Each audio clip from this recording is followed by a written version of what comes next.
అప్పుడు సంఘాలన్నీ పోరాటం చేయడంతో మీరు పుల్లగడ్డ పుట్టుకున్నారు. అమాయకులైన యువతులను మభ్యపెట్టి మధ్యప్రదేశ్కు అమ్ముతున్న ముఠాను అరెస్ట్ చేసినట్టు ఆసిఫాబాద్ జిల్లా ఏఎస్పీ చిత్తరంజన్ వెల్లడించారు. ఇదే కేసులో గతంలో 7గురిని అదుపులోకి తీసుకోగా తాజాగా మిగతా 3గురిని అదుపులోకి తీసుకున్నామని చెప్పారు.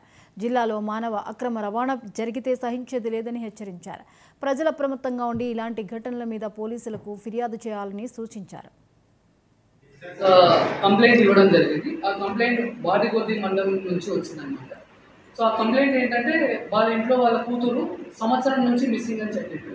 సో సంవత్సరం నుంచి ఎందుకు మిస్ అవుతున్నారు అంటే చెప్పడానికి తన దగ్గర సరైన కారణాలు లేవు.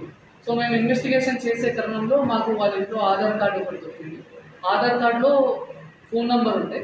అండ్ ఆ ఫోన్ నెంబర్ని మేము లొకేషన్ ద్వారా మేము ట్రేస్ చేస్తే ఆ పర్టికులర్ నంబర్ మధ్యప్రదేశ్లో ఉందని తెలిసింది. ఆయన కాల్ చేశాను. కాల్ చేసిన తర్వాత ఎవరైతే విక్టిమ్ ఉన్నారో, ఎవరైతే మిస్సింగ్ అని చెప్పామో ఆ అమ్మాయితో మాట్లాడడం జరిగింది. అండ్ ఇమీడియట్లీ వెంటనే మేము ఇక్కడ నుంచి ఆసిఫాబాద్ నుంచి ఒక టీంని పంపించి అక్కడ ఉన్న అమ్మాయిని మేము ఇక్కడికి తీసుకొచ్చిన తర్వాత మేము ఆ అమ్మాయిని మాట్లాడే తరుణంలో ఏమని తెలిసిందంటే హరిదాస్ అనే ఒక police constable was working as a EC in Chintamanapalli police స్టేషన్లో పనిచేస్తున్నారు.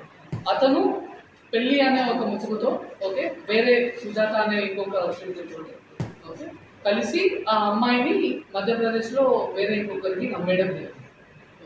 సో అలా అమ్మేయడం వల్ల ఆ అమ్మాయి అక్కడే గత సంవత్సరం నుంచి అక్కడే తిరుగుతుంది. సో మేము మా అమ్మాయిని రక్షించి ఇక్కడికి తీసుకొచ్చిన తర్వాత మేము ఈ హరిదాసుని సుజాత వీళ్ళందరినీ